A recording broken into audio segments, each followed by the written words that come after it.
जय हिंद दोस्तों, स्वागत है आपका सोशियोलॉजी क्लासेस के हमारे यूट्यूब चैनल पे।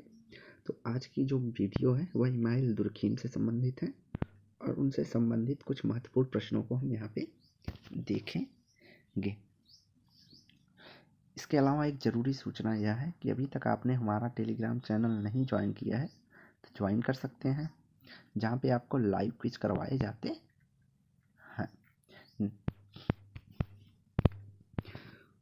क्विज की टाइमिंग जो है 9 AM और 9 PM रखी गई है। तो आइए देखते हैं आज का पहला प्रश्न। पहला प्रश्न है, समाज को सुई जेनरिस अपनी किस पुस्तक में माना है? दुर्खीम ने समाज को सुई जेनरिस अपनी किस पुस्तक में माना है? The division of labour in society 1893 में, the rules of sociology method 1895 में, द मोरल एजुकेशन 1925 या द सुसाइड 1897 में। तो जो यहाँ राइट आंसर होगा वह होगा second option, the rules of sociology method में इन्होंने समाजशास्त्र को सुई जेनरिस बताया है समाज को। तो इनकी पहली पुस्तक जो है the division of labour in society है, मोस्ट इम्पॉर्टेंट है क्योंकि क्रॉनिकल जब दे देता है क्रम लगाने के लिए तो वहाँ आपको सन याद रखना बहुत ज़रूरी है, जो कि आज के समय में देखा जाता है कि 2 से 3 क्वेश्चन यूजीसी नेट एग्जाम में क्रम लगाने के लिए ज़रूर देता है। तो इन्होंने कहा कि समाज जो है स्वतः स्फूर्त है, अर्थात समाज का विकास जो है स्वयं हुआ है। सोसाइटी सुई जनरिस। इनके अलावा इन्होंने अपनी इस पुस्तक में सोशल फैक्ट सामाजिक तथ्य की अवधारणा की चर्चा भी इसी पुस्तक में इन्होंने सर्वप्रथम की है। अगला प्रश्न है, दुर्खीम की कौन सी पुस्तक तुलनात्मक अध्ययन विधि का सर्वश्रेष्ठ उदाहरण है? तो यह प्रश्न नेट में पूछा जा चुका है। तो education and sociology 1922, the moral education 1925, the suicide 1897, the elementary forms of religious life. तो यहाँ जो राइट आंसर हो जाएगा वह हो जाएगा द सुसाइड, जो 1897 में इन्होंने लिखा है। इन्होंने पुलिस रिकॉर्ड से जो है कई हजारों डाटा लेकर उनका तुलनात्मक अध्ययन किया है और यह बताया कि जो आत्महत्याएं होती हैं वह प्रोटेस्टेंट में ज़्यादा आत्महत्या होती है जबकि कैथोलिक में कम होती हैं। तो इन्होंने तुलनात्मक अध्ययन किसका किया था? आत्महत्याओं का। यह बताया कि शहर में ज़्यादा आत्महत्याएं होती हैं, ग्रामीण में कम। अविवाहित ज़्यादा आत्महत्याएं करते हैं, विवाहित कम। सैनिक ज़्यादा करते हैं, सिविलियन कम। महिलाएं ज़्यादा करती हैं, पुरुष कम। गर्मी में ज़्यादा आत्महत्याएं होती हैं, जाड़े में कम। तो इस तरह के तमाम तुलनात्मक अध्ययन इन्होंने करके बताए हैं।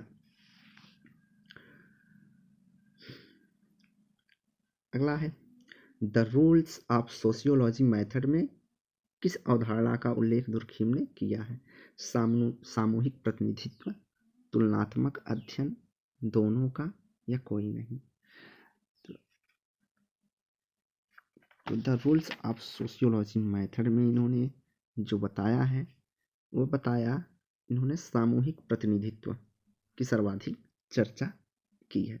सामूहिक प्रतिनिधित्व के साथ साथ इन्होंने सामाजिक तथ्य की भी चर्चा इसी पुस्तक में किया है।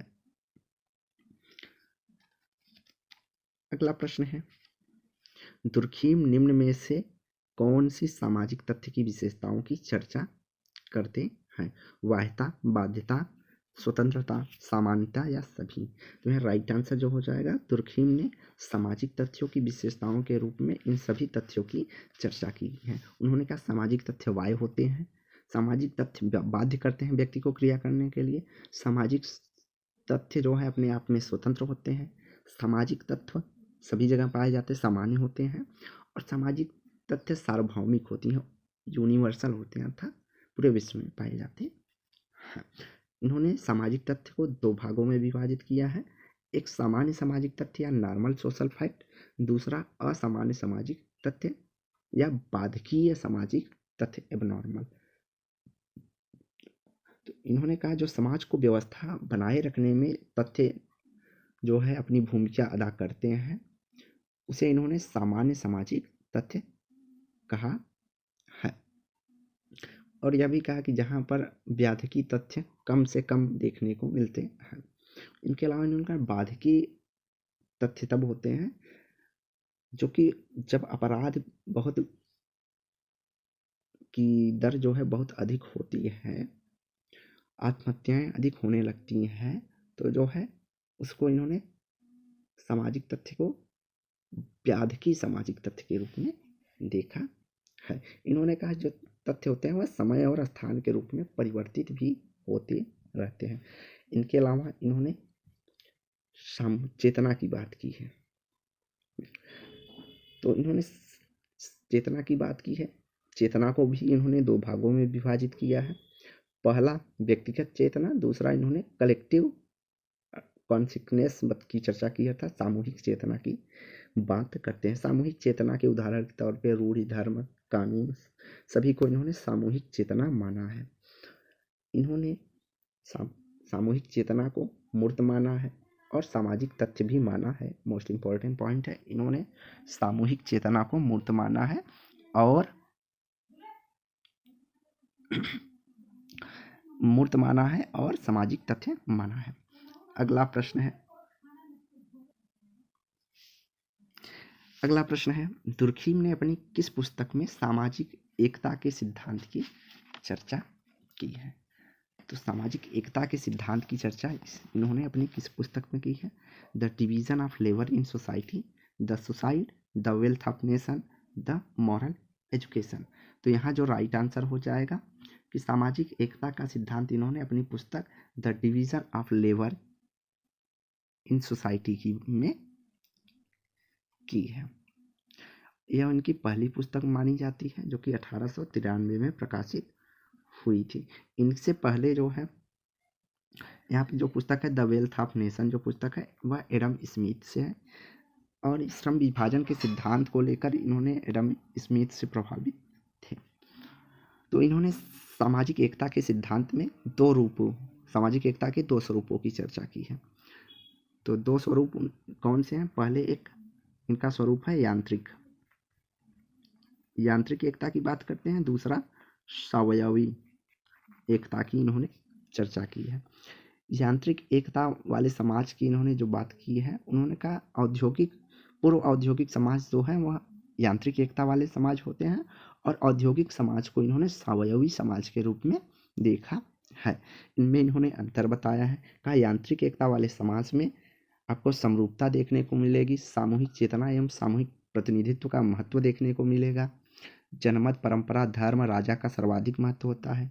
व्यक्ति द्वारा किया गया अपराध समूह के विरुद्ध अपराध माना जाता है। दमनकारी कानून होता है और समाज में एकता सामूहिक चेतना द्वारा स्थापित होती है। तो यह इन्होंने यांत्रिक एकता की विशेषताएं बताई हैं। वहीं इन्होंने सावयवी एकता के विशेषताओं में कहा कि यहाँ पे भिन्नता या विषमता देखने को मिलती है। व्यक्तिगत चेतना या व्यक्तिवाद का अधिक महत्व होता है। जनमत और परंपरा व राजा आदि का न्यूनतम महत्व होता है। व्यक्ति द्वारा किया गया अपराध केवल व्यक्ति के ही विरुद्ध माना जाता है और प्रतिकारी कानून या पाया जाता है। और समाज में अत्यधिक श्रम विशेषीकरण के माध्यम देखा जाता है और श्रम के विशेषीकरण के कारण ही एकता सावयवी समाज में देखने को मिलती है, ऐसा जो है दुर्खीम ने बताया है। अगला प्रश्न है दुर्खीम का जन्म किस वर्ष हुआ था? 1858, 1798, 1818 या 1864 में। तो दुर्खीम का जो जन्म हुआ था वह 1858 में हुआ था।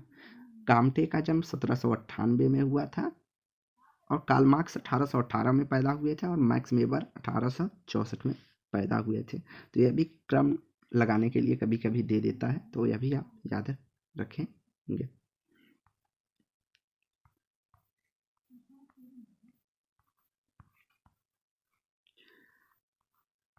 अगला प्रश्न है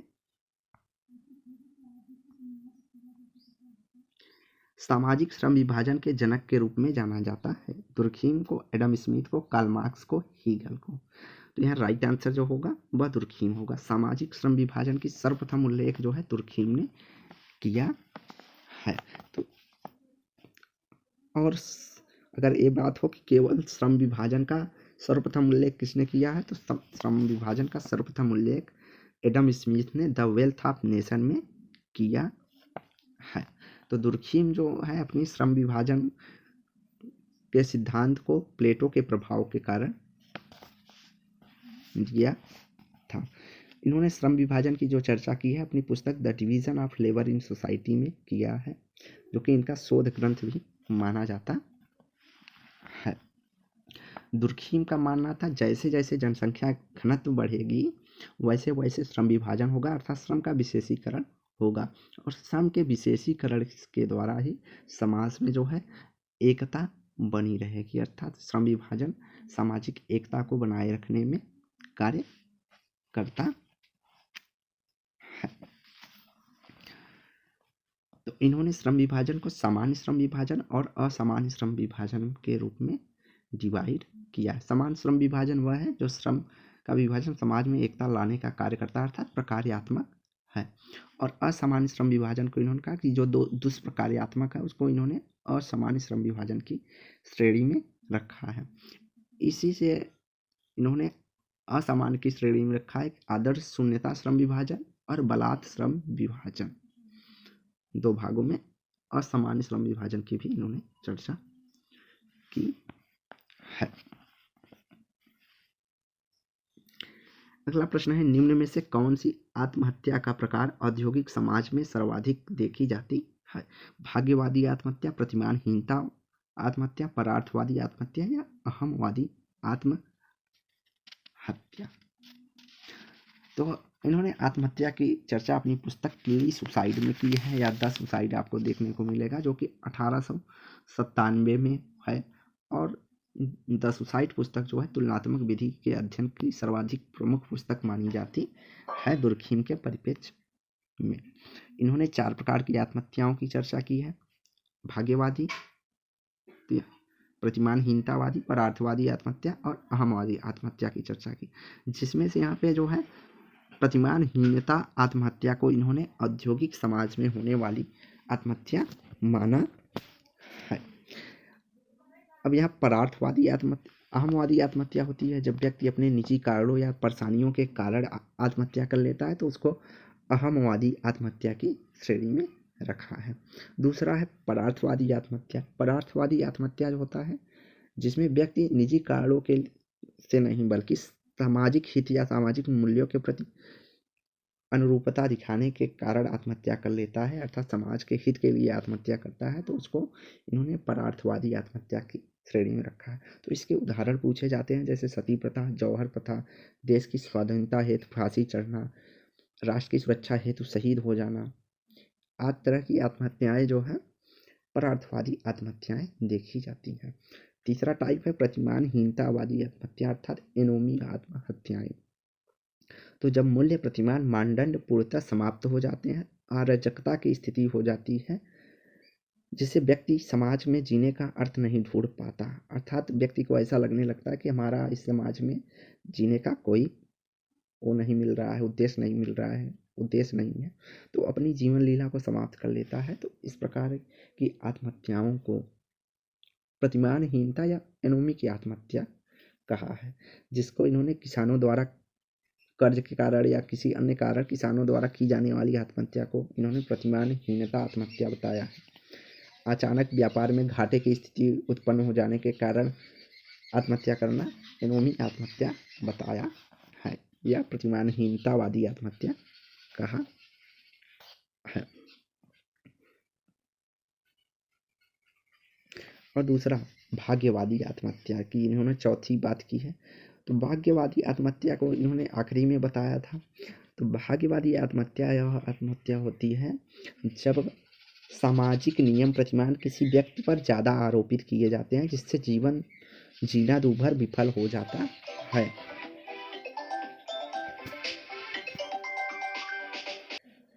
तो भाग्यवादी आत्महत्या कहते हैं जैसे दासों द्वारा अपने की जाने वाली आत्महत्या, दहेज प्रथा के कारण की जाने वाली आत्महत्या, बाल विधवाओं के द्वारा की जाने वाली आत्महत्या को इन्होंने भाग्यवादी आत्महत्या की श्रेणी में रखा है। अगला प्रश्न है, दुर्खीम के अनुसार धर्म का प्रारंभिक स्वरूप है। तो दुर्खीम के अनुसार धर्म का प्रारंभिक स्वरूप टोटमवाद है, मानववाद, आत्मवाद, जीव सत्तावाद। तो दुर्खीम ने टोटमवाद को धर्म का प्रारंभिक स्वरूप कहा बताया है। तो दुर्खीम अपना अध्ययन ऑस्ट्रेलिया की अरुंटा जनजाति का अध्ययन किया था, जिसके आधार पर इन्होंने धर्म के प्रारंभिक स्वरूप को टोटमवाद की संज्ञा दी है। टोटम कोई वस्तु, वृक्ष, पौधा, जानवर कुछ भी हो सकता है जिसमें धार्मिक आस्था जुड़ी होती है। तो इन्होंने सभी वस्तुओं को दो भागों में विभाजित किया, एक सीक्रेट और प्रोफेन, पवित्र और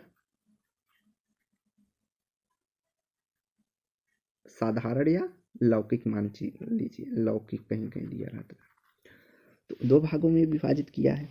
और दूसरी चीज याद रखने की बात है कि दुर्खीम ने जो अपने धर्म के सिद्धांत की चर्चा की है 1912 में आई पुस्तक the elementary forms of religious life में किया है। तो धर्म की इन्होंने 3 विशेषताओं की चर्चा की है, विश्वास, कर्मकांड व नैतिकता की बात ये करते हैं। अगला प्रश्न है, धर्म पवित्र वस्तुओं से संबंधित विश्वासों, आचरणों की एक व्यवस्था है जो इन पर विश्वास करने वाले लोगों को एक नैतिक समुदाय में संयुक्त रूप में करती है, अर्थात एक नैतिक समुदाय के रूप में जोड़ती है। धर्म की यह परिभाषा संबंधित है फ्रेजर से, टाइलर से, मैक्स वेबर से या दुर्खीम से। तो यहाँ पे जो राइट आंसर हो जाएगा, इमाइल दुर्खीम के द्वारा जो है यह डिफाइन किया गया है कि धर्म पवित्र वस्तुओं से संबंधित विश्वासों, आचरणों की एक व्यवस्था है जिन पर विश्वास करने वाले लोगों को एक नैतिक समुदाय में संयुक्त रूप में करती हैं। इसका सबसे अच्छा उदाहरण अभी हाल फिलहाल में राम मंदिर को मान के चलिए। जैसे राम मंदिर के इनॉग्रेशन में सब धार्मिक नैतिक समुदाय के रूप में एक दूसरे से जुड़ गए थे। तो यह चीजें होती हैं। इनके अलावा इनके कुछ अन्य महत्वपूर्ण स्टेटमेंट इस तरह है, इन्होंने समाज को ही वास्तविक देवता माना है। इनका विश्वास यह है कि गाथाएं, कर्मकांड सामाजिक एकीकरण पर बल प्रदान करती है।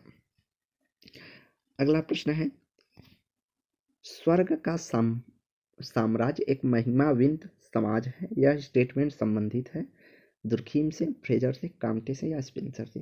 तो स्वर्ग का साम्राज्य एक महिमाविंत समाज है, तो यह स्टेटमेंट दुर्खीम से संबंधित है। और इससे मिलता जुलता स्टेटमेंट है कि समाज को इन्होंने देवता माना है, इनका समाज ही वास्तविक देवता है।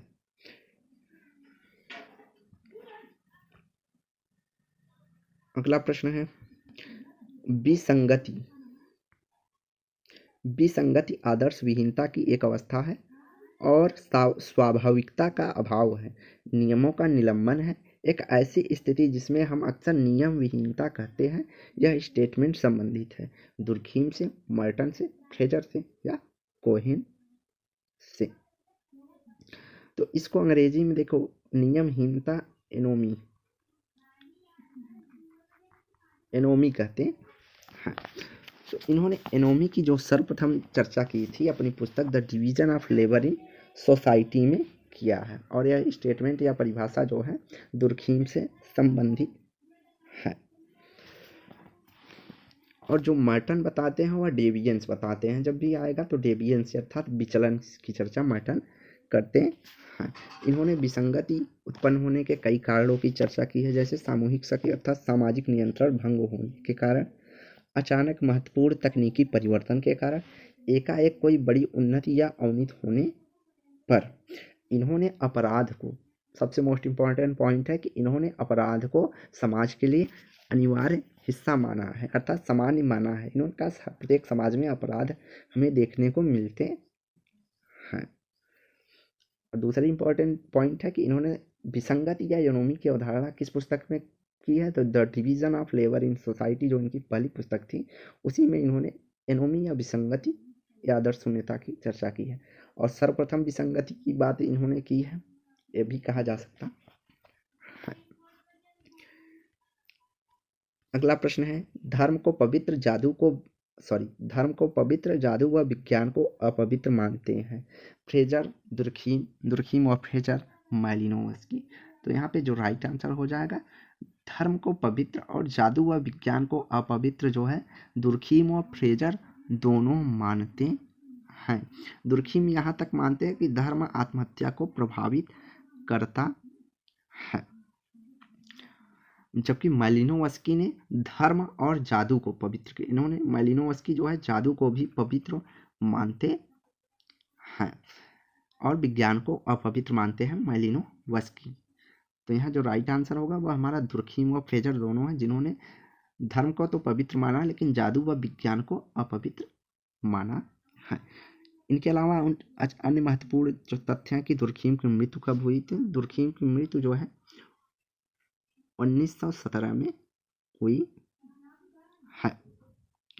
इनके अलावा जो टोटम शब्द इन्होंने लिया, तो टोटम शब्द का सर्वप्रथम प्रयोग जे लॉन्ग ने किया है। टोटम को आत्महत्या की अवशेष बताया है। मैक्लिनन ने टोटम को आत्महत्या की अवशेष के रूप में चर्चा की है। तो आज की वीडियो हम यहीं समाप्त करते हैं। वीडियो को लाइक एंड शेयर कीजिए, चैनल को सब्सक्राइब कीजिए। धन्यवाद।